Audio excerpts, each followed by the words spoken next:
നമുക്ക് ഇന്നൊരല്പം രസം ഉണ്ടാക്കാം. അതിന് വേണ്ടിയിട്ടൊരു പാത്രം ചൂടാകുമ്പോൾ അതിലേക്ക് കുറച്ച് എണ്ണ ഒഴിക്കാം, കുറച്ച് വെളിച്ചെണ്ണ ഒഴിക്കാം. അതിലേക്ക് ചൂടായപ്പം അതിലേക്ക് പച്ചമുളകും വെളുത്തുള്ളിയും കൊച്ചുള്ളിയും കൂടെ ചതച്ച് ഇടണം. ശേഷം അതിലേക്ക് കുറച്ച് മല്ലി, കുറച്ച് കുരുമുളക് എരിക്ക് ആവശ്യമായിട്ടുള്ളത്, കുറച്ച് ഉലുവ, ഇത് മൂന്നും കൂടെ ചതച്ചെടുക്കാം. ചതച്ചതിലേക്കിടാം. ഒന്ന് വാടിയിട്ടുണ്ട്. അതിലേക്ക് കുരുമുളകും കുറച്ച് മല്ലിയും ഉലുവയും കൂടെ ചതച്ചത് അതും അതിലേക്ക് ഇടണം. അതെല്ലാം മൂത്തപ്പം അതിലേക്ക് ഒരു 1/4 സ്പൂൺ മഞ്ഞൾപ്പൊടിയും 1/2 സ്പൂൺ മുളക് പൊടിയും അതും കൂടി ചേർക്കണം. പൊടിയൊക്കെ മൂത്തപ്പോൾ അതിലേക്ക് 2 തക്കാളി, നാടൻ തക്കാളി ചെറുതായിട്ട് അരിഞ്ഞത് അതിലേക്ക് ഇടുന്നു. അതിലേക്ക് കുറച്ച് ഉപ്പ് ഇടുന്നു.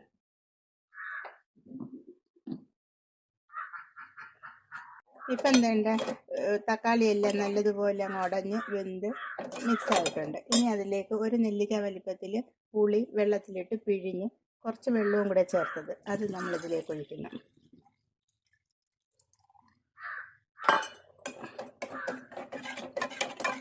ശേഷം കുറച്ച് വെള്ളം കൂടെ നമുക്ക് ആവശ്യമുള്ളത്രയും വെള്ളവും കൂടെ ചേർക്കാം.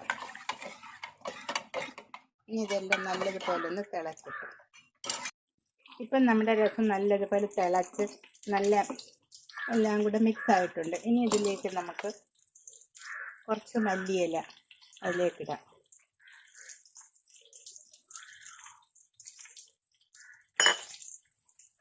ഇതിലേക്കൊരു ചെറിയ പീസ് ശർക്കര, ഈ എരിയും പുളിയും മധുരവും എല്ലാം കൂടെ ഒന്ന് ഇതാക്കാൻ വേണ്ടിയിട്ട് ഒരു കുഞ്ഞ് പീസ് ശർക്കര.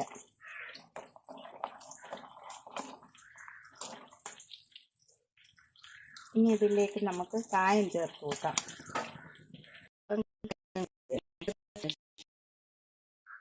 നമ്മുടെ രസമൊക്കെ റെഡി ആയിട്ടുണ്ട്. നമ്മുടെ